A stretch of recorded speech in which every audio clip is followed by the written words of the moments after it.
भारत सदा से ही अपनी विविध भौगोलिक और सांस्कृतिक परिदृश्य के कारण आकर्षण का केंद्र रहा है।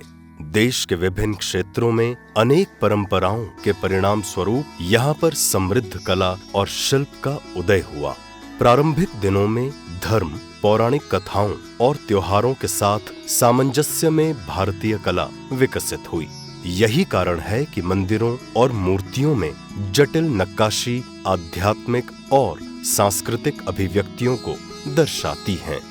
भारतीय कला एक बहुआयामी धरोहर के रूप में विकसित हुई है, जो पीढ़ियों से चली आ रही है। यहाँ स्वर्ण काल के दौरान शासकों ने कलात्मक विरासत को आकार दिया। राजाओं और सम्राटों ने कला का संरक्षण न केवल आत्म गौरव के लिए अपितु अपने शासनकाल के सांस्कृतिक महत्व को भी उजागर करने के लिए किया।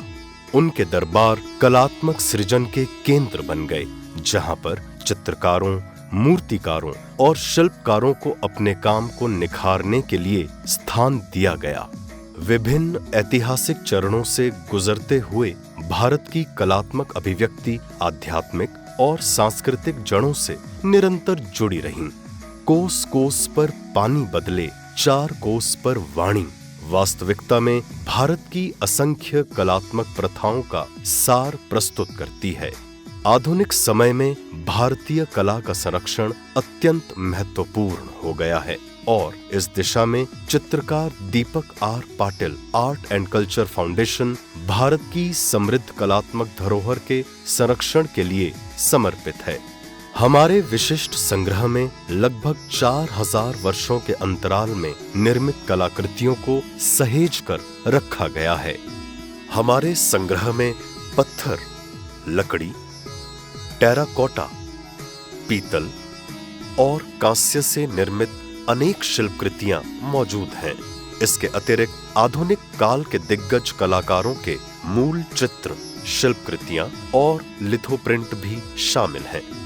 हम आशा करते हैं कि समय के साथ हमारे संग्रह का विस्तार होगा।